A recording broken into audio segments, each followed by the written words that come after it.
For most of galactic history, humanity was considered an unimportant species, a minor civilization born on a chaotic blue planet at the edge of a quiet spiral arm.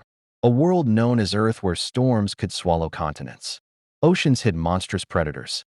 Diseases once killed millions. And the dominant species, humans, spent thousands of years fighting among themselves before finally reaching the stars. And when humanity's first faster-than-light vessel cautiously entered the wider galactic community, the ancient alien civilizations of the galactic Concord studied them with curiosity and quiet amusement, because compared to the elegant and peaceful empires that had ruled the stars for millions of years, humans appeared primitive, emotional, and dangerously unpredictable, their history filled with war, revolution, and desperate survival rather than stability and harmony. So the Concord decided that humanity could join the galactic network, but only in minor roles such as traders, engineers, miners, and explorers, never as leaders or warriors. And for several generations, humans accepted this position quietly, while learning everything they could about the wider universe, building colonies on harsh, frontier worlds that the more advanced species refused to inhabit, adapting quickly to frozen moons, unstable planets, and asteroid belts rich with minerals. Because compared to Earth, these places seemed almost gentle, and slowly humanity gained a reputation for something unusual among the peaceful civilizations of the galaxy. Humans were extremely difficult to eliminate. They survived disasters that would wipe out other species, rebuilt colonies after accidents, and kept expanding even into dangerous regions of space. Yet despite this strange resilience, the rest of the galaxy still believed humanity was weak. And that belief remained unchanged until the day the stars themselves began to go dark. At first, it was only distant systems along the outer rim of the galaxy where communication suddenly stopped and entire colonies vanished without explanation. But soon refugee ships began arriving with terrifying stories of an unknown force emerging from the darkness. Between galaxies, a vast alien armada that did not negotiate or conquer territory in the traditional sense, but simply consumed everything in its path, devouring planets and destroying fleets with terrifying efficiency. And the survivors called it the Void Swarm, because its ships moved like an endless swarm of cosmic insects across the stars, dark organic vessels that seemed alive and capable of adapting to any weapon used against them. And when the first major fleets of the Galactic Concord confronted the invaders, the result was a catastrophe beyond imagination, as hundreds of the most powerful warships ever built were destroyed within minutes, their weapons useless against an enemy that evolved faster than their strategies could change. Entire star systems fell within weeks as proud civilizations that had existed for millions of years were wiped out before they even understood what they were fighting. Panic spread across the galaxy as the unstoppable swarm continued advancing deeper into Concord territory, leaving burning planets and shattered fleets behind it. And in desperation, the leaders of the ancient alien empires gathered in emergency council to discuss how to stop the invasion. But their strategies failed again and again because the swarm always responded perfectly to their predictable formations and tactics. And as the council argued, there was a quiet observer in the chamber representing humanity, a human commander who had spent years studying the reports from the destroyed fleets and noticing something the others had missed.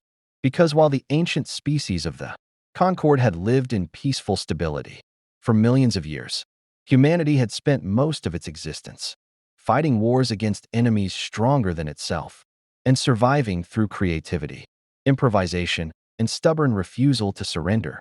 And eventually the council demanded that the humans speak, asking if humanity had any ideas left to try. And the commander calmly replied that humans did have a strategy, but the other species would consider it reckless and irrational, because defeating the Void Swarm would require abandoning perfect order and embracing something the galaxy had long forgotten: chaos. And with no other options remaining, the council reluctantly agreed to let humanity attempt its plan. And within days, human engineers began modifying their fleets in ways that shocked the rest of the galaxy. Cargo ships were turned into massive explosive traps, Mining vessels were converted into heavy weapon platforms, and small human fighters were redesigned for extreme, high-speed maneuvers that most alien pilots considered suicidal, while human commanders developed battle strategies that relied on unpredictability rather than rigid formations. And when the next swarm fleet entered Concord territory, the combined Alliance Armada gathered to face them once again. But this time the humans took command of the battle plan. And as the Void Swarm advanced in its usual perfectly organized formation, the human ships suddenly broke from the defensive line and charged directly into the enemy formation, performing wild maneuvers that shocked every alien commander watching the battle unfold. Human pilots darted between massive enemy vessels at impossible speeds, launching missiles at point-blank range before disappearing through narrow gaps in the swarm. Cargo ships filled with explosives rammed directly into the enemy ranks, detonating massive shockwaves that shattered their perfect formation. And electronic warfare vessels flooded the swarm's communication network with chaotic signals that disrupted their coordination. And for the first time since the war began, something incredible happened. The Void Swarm hesitated. Their flawless strategy collapsed as they struggled to adapt to attacks that made no logical sense.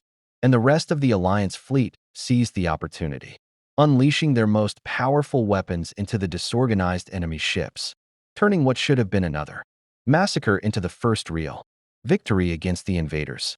And the news spread across the galaxy faster than light as billions of beings realized that the species they once dismissed as primitive had discovered a way to fight the unstoppable enemy.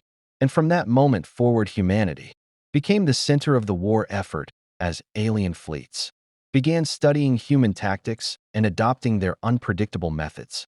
And as the conflict continued, countless acts of human courage became legendary among the stars.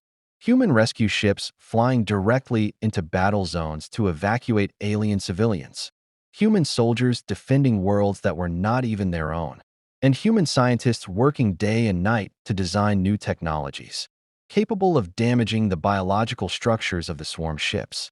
But despite these victories, the Void Swarm continued advancing deeper into the galaxy because its numbers were almost endless, until finally the enemy launched its largest invasion fleet toward the Helios sector, where millions of refugees from dozens of species had gathered around a single dying star, the last safe haven in that region of space.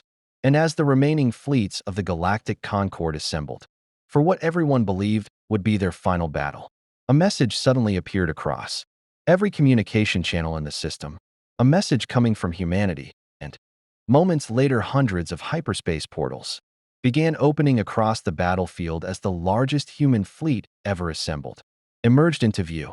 Thousands of ships built in secret during the darkest years of the war, every available vessel from the smallest fighter to the largest carrier, arriving to defend the refugees. And at the center of the fleet was a massive human flagship broadcasting a calm message across the stars saying, "For centuries you believed humans were weak because we came from a dangerous world, but you never understood the truth. Earth did not make us fragile, it made us survivors." And with that, the human fleet surged forward into the heart of the Void Swarm Armada, launching the most daring assault in galactic history as waves of human fighters attacked from every direction using unpredictable hit-and-run tactics, while larger ships deployed experimental weapons designed specifically to disrupt the swarm's biological systems. Entire squadrons sacrificed themselves to break open the defenses of the massive command vessels, allowing strike teams to destroy them from within. And slowly the seemingly unstoppable enemy began to crumble as its perfect coordination collapsed under the constant pressure of human strategies. It could not adapt to quickly enough, until finally the human flagship rammed directly into the largest swarm command ship, triggering a chain reaction explosion that lit the Helios system like a newborn star. And when the blinding light faded, the remaining swarm vessels drifted silently through space before being destroyed by the united fleets of the galaxy. And in the quiet aftermath, the alien commanders looked across the battlefield at the surviving human ships and finally understood the truth they had ignored for so long. Humanity was not weak because it came from a violent world. Humanity was powerful because it had survived one. And from that day forward, every civilization in the galactic Concord recorded a new lesson in their history archives. A warning written in every language of the stars. Never underestimate humans. Because when the universe faces extinction, humanity will always be the species that refuses to surrender and fights back against the impossible.